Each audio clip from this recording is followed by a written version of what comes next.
Bismillahirrahmanirrahim. Assalamualaikum warahmatullahi wabarakatuh.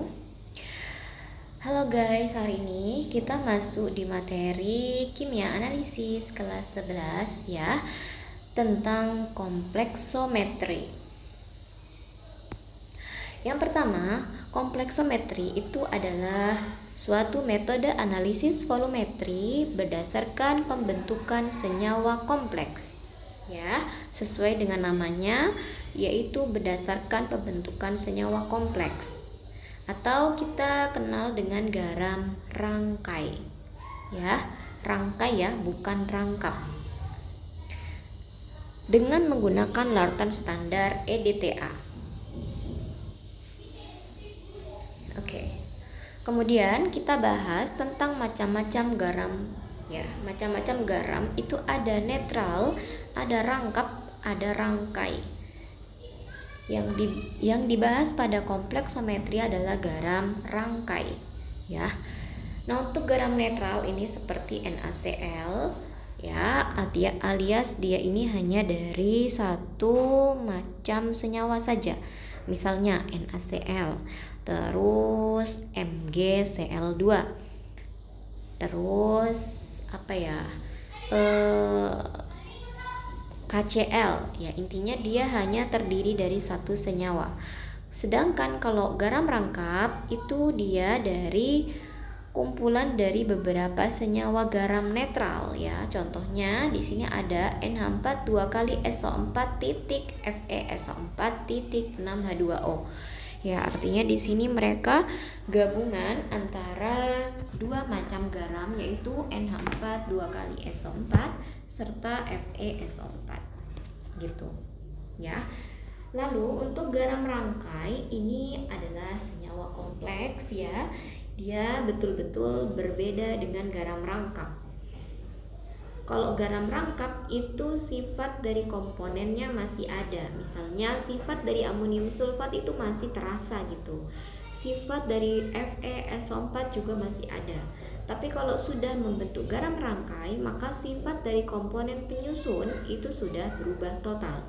Ya, misalnya di sini ada K3FeCN 6 kali. Nah, ini sifat dari K, Fe, dan Cn itu sudah tidak ada lagi, melainkan mereka akan menjadi sifat yang baru, ya, membentuk suatu sifat yang baru gitu, alias sudah berubah banget dari yang sebelumnya, ya, yaitu ini ya, senyawa K3FeCN 6 kali. Untuk penulisan senyawa kompleks itu ada kurung sikunya ya guys, ya, gitu, ada kurung sikunya, ya, ini kurung sikunya gitu. Oke. Lalu kita bahas mengenai senyawa kompleks itu sendiri. Yang pertama, senyawa kompleks ini dapat membuat logam jadi berwarna dari yang awalnya tidak berwarna. Jadi logam itu ya, ada memang logam itu yang memang sudah berwarna, atau ada juga logam itu yang tidak berwarna awalnya, tetapi pada saat dikomplekskan ya dengan suatu ligan, ya, ini namanya ligan, maka senyawa tersebut atau logam tersebut akan jadi ada warnanya. Contoh, Cu2+ awalnya tak berwarna, terus dia diubah jadi atau dikomplekskan menjadi CuNH3 4 kali 2+, jadinya warnanya larutan biru tua gitu. Oke. Nah, ini nanti kalian akan kenal dengan istilah yang berhubungan dengan senyawa kompleks, yaitu ligan. Ya, ini namanya ligan. Kalau Cu ini namanya atom pusat, ya guys, ya. Kalau 4 kecil ini sebagai bilangan koordinasi. Ya, jadi mereka ini berikatan secara koordinasi.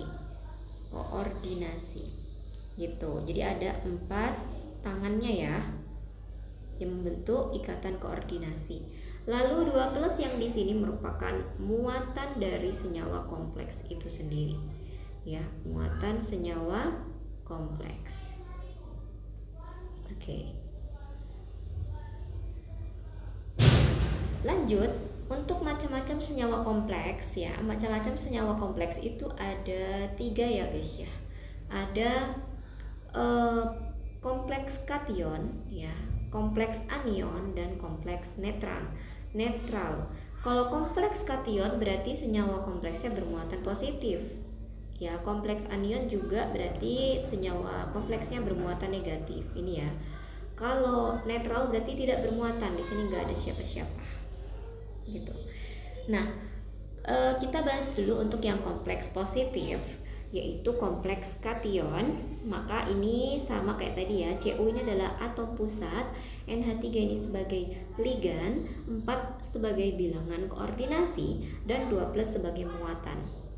Oke, aman ya. Lalu di sini sebenarnya kalian belum waktunya untuk penamaan senyawa kompleks, tapi sedikit-sedikit ya aku kasih tahu cara menamakannya. Yaitu pertama kalian bilokskan dulu ya anak-anak. Kita bilokskan CuNH3 4 kali. Cara membilokskannya tidak seperti penggaraman ya, tapi dia cara membilokskannya itu dari hafalan ligan ya, dari hafalan ligan. Nah, NH3 ini ligan yang bermuatan 0 atau tidak bermuatan ya, sehingga dia 0 di sini. Ya, ini tahunya dari ada memang daftar ligan ya guys, beserta muatan-muatannya, kalian bisa lihat di internet. 0 dikasih naik dikali, berarti kalau naik dikali ya, dikali 4 hasilnya 0, maka sisanya harus positif 2. Ya, dari muatan senyawa kompleks ini kan positif 2, berarti totalnya harus plus 2, maka di sini plus 2, Cu-nya plus 2 ya. Nah, sehingga nanti Cu ini adalah Cu2 atau tembaga 2. Nah, sehingga tembaga 2 ini akan berpengaruh terhadap penamaannya. Ya, penamaannya ini diawali dari kata ion karena memang dia mengion ya guys, berarti dia ion. Kemudian tetraamin, tetra itu berasal dari sini ya, 4, bahwa aminanya ada 4, berarti tetraamin. Lalu Cu-nya disebut ya tembaga 2. Jadi disebutnya dalam bahasa Indonesianya ya tembaga 2. Misalnya besi berarti besi gitu. Ya, jadi kalau untuk penamaan kompleks kation atau kompleks yang bermuatan positif itu atom pusatnya harus dalam bahasa Indonesia. Ya, kayak tembaga 2 kayak gitu-gitu. Terus kalau yang negatif ya, kalau negatif itu sama caranya ya guys, CNS dulu dikerja. Ini negatif 1 ya. Ini juga dari daftar di tahunnya. Min 1 kali 6 min 6, totalnya harus min 3, berarti di sini plus 3. Maka di sini karena dia kompleks anion atau minus, maka dia bukan menggunakan besi tapi menggunakan nama ininya ya, nama latinnya yaitu ferat ya. Aslinya kan ferro dan ferri ya. Kalau plus 3 kan berarti ferri, kalau plus 2 kan ferro. Harusnya ferri, tapi karena dia adalah senyawa kompleks, maka penyebutannya ada akhiran at. Jadi ferat gitu. Misalnya kobalt berarti kobaltat. Ya, intinya ada at-nya di belakang ya, ada at-nya ini. Jadi ferat 3 ya, 3-nya dari sini biloksnya. Terus tinggal disebut Mi yang di depan berarti ion. 6 itu heksa. CNS itu berarti tiosiano ya, tiosiano. Ya, bukan tiosianat ya guys, tapi tiosiano. Harus menggunakan huruf O. Tiosiano ferat 3. Oke. Jadi namanya tiosiano ya guys. Itu memang ketentuan dari sananya ya, dalam penamaan senyawa kompleks. Kalau ada ligan, itu kan ligan ya, ligan kan yang di dalam kurungan kan. Kalau ada ligan yang dia itu bermuatan negatif seperti CNS, ini kan negatif ya, negatif 1, maka dia harus ada belakangnya O-nya. Jadi tiosiano, bukan tiosianat, bukan tiosiani, pokoknya tiosiano gitu. Oke. Kemudian untuk yang netral berarti kita sama pekerjaannya diionkan dulu. NH3 kan 0, 0 kali 3 0, NO2 min 1 dikali 3 min 3, totalnya harus 0, maka CO nya plus 3 ya.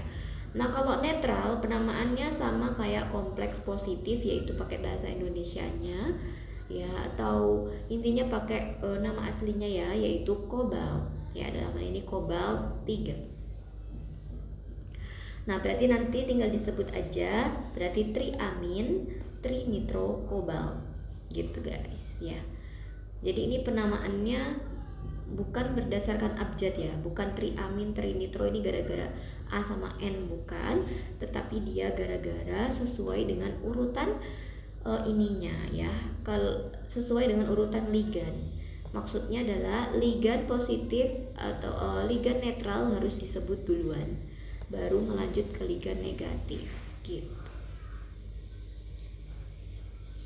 Ya, jadi ligan itu cuman ada netral atau nol dan negatif ya guys ya, nggak mungkin ada ligan positif gitu.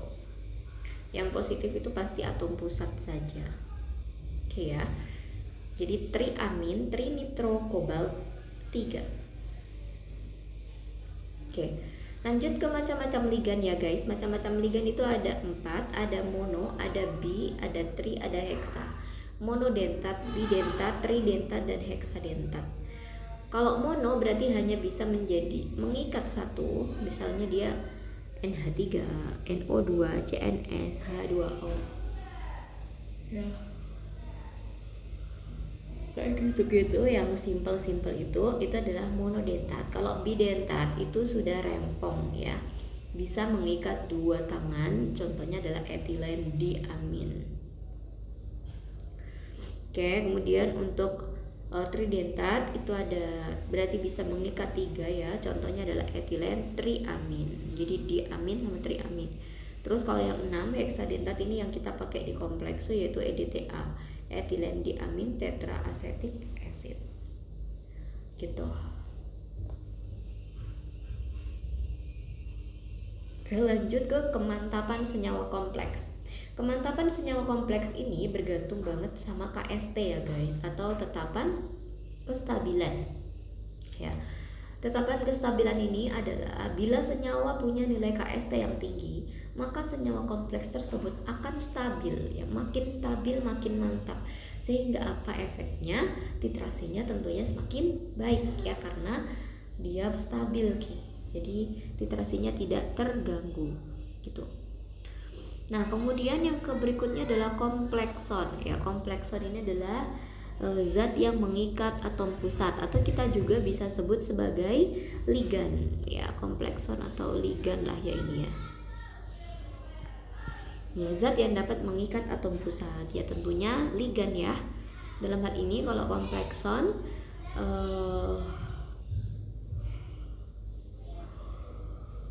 macam-macamnya ada. Di buku disebutkan ada 3 ya, yaitu ada EDTA, sorry aku hapus dulu ya. Ada EDTA atau H2Y simbolnya, ada asam nitrolo triasetat, ada asam 1,2 diaminosikloheksana tetraasetat ya. Nah dari EDTA dulu, EDTA ini memiliki rumus ya, EDTA ini adalah etilen diamin tetraacetic acid dengan simbol, ini bukan rumus kimianya ya, tapi ini simbolnya saja, yaitu H2Y. Kemudian dia bersifat sukar larut dalam air karena partikel-partikel terluar mereka itu dia non polar ya, makanya dia nggak larut ya. Nah karena dia nggak larut, maka yang ditimbang di laboratorium pada penggunaan EDTA wajib dari ini ya, wajib dari bentuk garamnya. Jadi nanti yang ditimbang bukan dalam bentuk EDTA asli, tetapi garam EDTA, garam dinatrium EDTA gitu. Nah untuk EDTA itu sendiri atau yang H2Y yang asli itu disebutnya sebagai komplekson 2, T-triplex 2, versen acid sama sugastric acid. Nah tapi pada saat digaram EDTA ya pada saat dia sudah dalam bentuk garam EDTA yang mau ditimbang sama kita. Nah itu namanya kompleks 3 triplex 3 versen sama sesquestern ya. Ini semuanya waktu dulu pas Ibu Nuri sih keluar di ujian ya, kayak nama lainnya gitu. Terus untuk mengenai MR-nya yaitu 372,2 ya, kita bisa coba hitung strukturnya seperti ini. Jadi ini adalah struktur dari EDTA dan dinatrium EDTA. Kalau EDTA itu area sininya sama guys ya, ininya sama. Di sininya ya, sorry, ini CH2. Oke.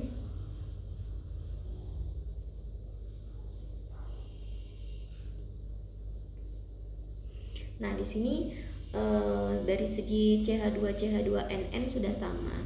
Tapi kalau EDTA semuanya adalah kalau dari segi ini juga sama sih. Nih ya.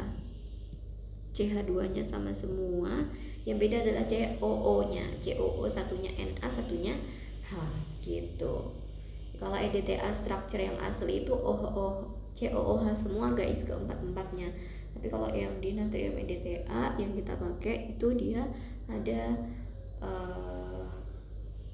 berapa lengannya itu ada COONA kanan kiri ya di sini, sama COOH juga kanan kiri gitu guys ya. Tapi coba kita hitung apakah betul dia nilainya 372,2. Nanti tolong dihitung sendiri ya anak-anak, ini struktur yang di natrium EDTA atau yang kalian timbang. Oke, di sini ada bentuk di natrium EDTA-nya itu ada titik 2H2O ya guys. Berarti gini ya, titik 2H2O, dan tadi sudah aku hitung hasilnya itu 372 gram per mol.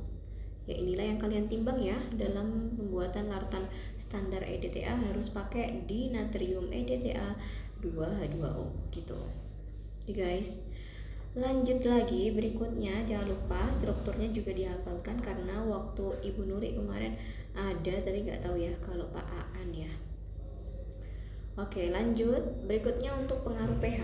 Pengaruh pH itu sangat penting ya pada komplekso ini, karena memang pembentukan senyawa kompleks itu biasanya dibantu dengan adanya pH yang sesuai gitu. Apa kalau pH-nya nggak benar, maka pembentukan senyawa kompleksnya ya nggak bisa gitu. Oleh karena itu penting banget ya pH ini. Biasanya di kompleks itu pakai buffer supaya pH-nya itu optimum ya, sesuai gitu dengan pembentukan di senyawa kompleksnya. Misalnya Ca dan Mg cocoknya pakai pH basa, Zn dan Ni cocoknya pakai pH asam, kayak gitu ya. Nah untuk komplekson lain ini jadi maksudnya selain tadi menambahkan buffer pH, ternyata juga harus ada komplekson lain yang mana yang paling sering adalah NH3 atau amonia. Karena apa? Karena amonia ini dialah yang mencegah atom pusatnya itu terhidrolisis atau mengendap ya. Karena kan atom pusatnya ini rawan banget kalau kena air atau kalau kena basah, itu kan gampang banget mengendap. Jadi supaya dia itu nggak mengendap, maka dia itu ditambahin NH3 untuk antisipasi ya gitu. Oke guys, untuk metode titrasi kita lanjut di next video.